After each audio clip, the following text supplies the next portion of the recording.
ఓం నమో భగవతే శ్రీ రమణాయ. చాలా సంతోషం నాయన. మహర్షుల వారిని దేశ విదేశీయులు ఎందరో దర్శించడానికి వచ్చేవారు. ప్రతి ఒక్కరికి ఒక్కటే ఒక ప్రశ్న వస్తుంది: స్వరూప జ్ఞానం ఏ విధంగా లభిస్తుంది అని. అంటే అది ఎప్పుడూ ఉన్నది కదా, లభించటం ఏమిటి? అది లేని క్షణమంటూ లేదే.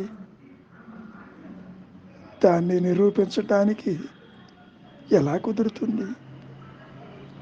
నీవే దాన్ని వెతికి పట్టుకోవాలి అంటూ చెప్పుకొచ్చేవారు. ఇక్కడ ఆత్మ అంటే ఏమిటో జీవుడికి తెలియదు. ఎంతసేపటికి దేహము, సంసారము, జగత్తు, ఇతరులు, మంచి చెడు, న్యాయము, అన్యాయము, వీరు వారు అనే భావన తప్ప నేను ఉన్నాను అన్న అహంస్మరణ ఒకటి ఆధారంగా ఉన్న సంగతి జీవుడికి తెలియదు. ఇక్కడ ఏ విధంగా ఆత్మసాక్షాత్కారం అవుతుందని అడిగినప్పటికీ అది ఎప్పుడూ ప్రత్యక్షంగానే ఉన్నది. ఈ చిన్న విషయం తెలుసుకో చాలు, నువ్వు ఇంకేం చెయ్యక్కర్లేదు, నీవు ఉన్నావని ఒప్పుకుంటావు కదా. అది ఏ విధంగా ఉన్నదో నీవే తెలుసుకోవాలి. నీవు లేని ననవు, నీవు ఉంటే కదా ఆలోచనలు వచ్చేది. ఆ ఉన్నదేదో నీవే తెలుసుకోవాలి. పోనీ ఇప్పుడు నీకు తెలుస్తున్నదేమిటి? దేహము.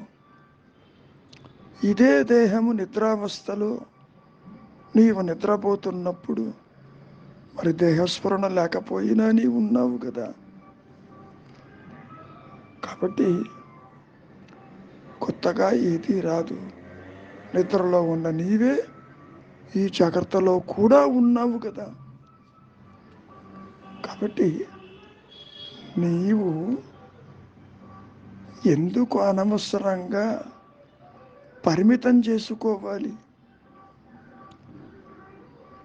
నీవు ఎప్పుడూ అనంతుడివి. పరిధులు లేక నీవు ప్రకాశిస్తున్నావు. నీ సహజ స్థితిలో ఉంటూ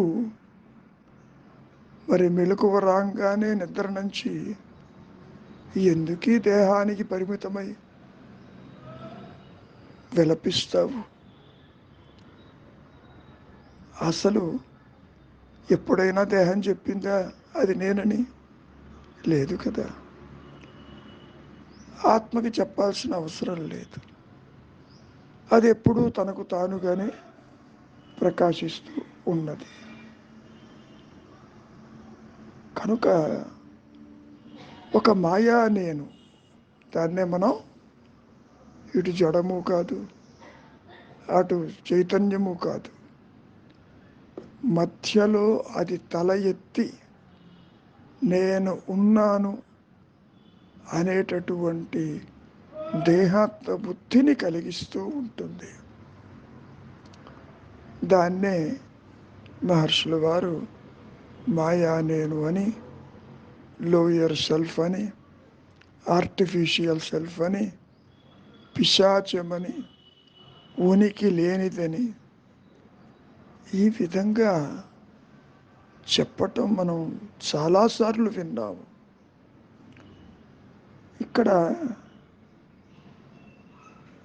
ముఖ్యంగా అర్థం చేసుకోవలసింది ఇందాక చెప్పినట్లు దేహము అది జడము కనుక దాని ఉనికి దానికి తెలియదు. అది పొరపాటున కూడా నేను అని అనదు. మరి నీ సహజత్వము, ఆత్మస్థితి అది అనంతము కనుక అది నేననలేదు. మరి ఈ మాయా నేను ఉందేమో చూడు. ఇటు జడము కాదు, అటు చైతన్యము కాకుండా దేహ పరిమాణంతో అది ఈ మాయలో ఈ జాగ్రత్తావస్థలో బహిర్గతం అవుతున్నది కదా. విచారించవలసింది నీవే. ఈ నేను ఎక్కడ పుడుతుందో నీవే చూడాలి. నేను చెప్పి నీకు ప్రయోజనం లేదు. నీవు దేహము కాదు, నీవు అదేనని ఎన్నిసార్లు చెప్పినా అది నీకు ఉపయోగం లేదు కదా. ముఖ్యంగా ఈ పరిమితమైనటువంటి అహంభావన ఉన్నదేమో చూడు. అంతర్ముఖంగా నీకే తెలుస్తుంది. ఉన్నానన్న ఎరుక మాత్రమే మిగిలి ప్రకాశిస్తూ ఉంటుంది. అది నీవు పుట్టకముందు ఉంది, పుట్టిన తర్వాత ఉంటుంది, పెరుగుతున్నా ఉంటుంది, నశించినా ఉంటుంది. అసలు మార్పు చెందనిది నీ సహజత్వము. దాన్నే మనం ఆత్మ అహంస్ఫురణ అని అంటాము. కనుక ఈ అహంభావన, ఈ పరిమితత్వము, ఈ వ్యక్తిత్వము, ఈ కర్తృత్వము ఎట్లా తయారైంది? చైతన్యముకి, ఈ జడమైన దేహానికి మధ్యలో ఒక ముడిగా తయారైంది.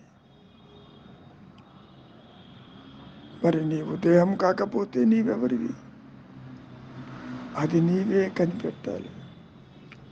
ఒక విషయాన్ని బాగా స్పష్టం చేశారు.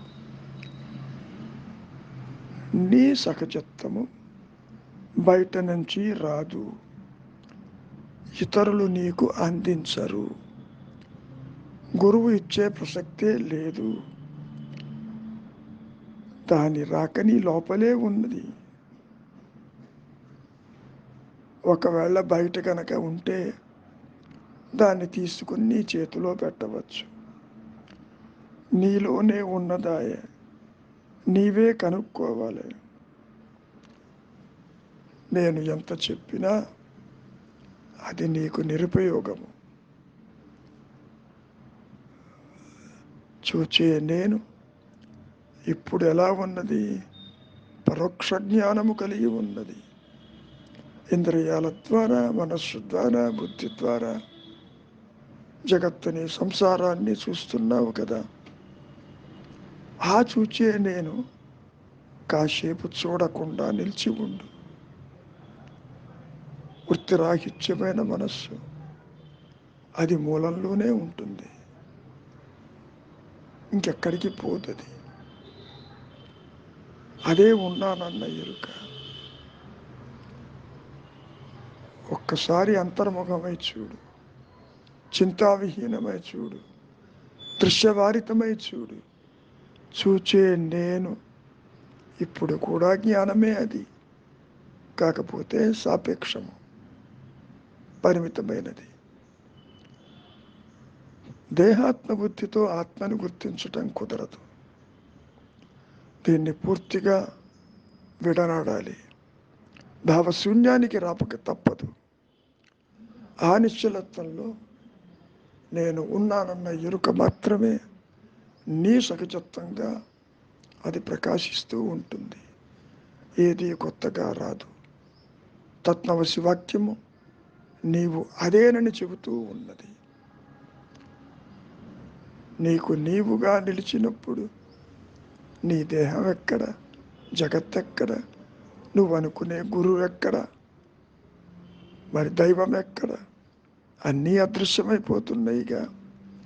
అవన్నీ కూడా భావాలకే పరిమితమై ఉన్నాయి. మంచిది. మౌనమే నీ సహజత్వం.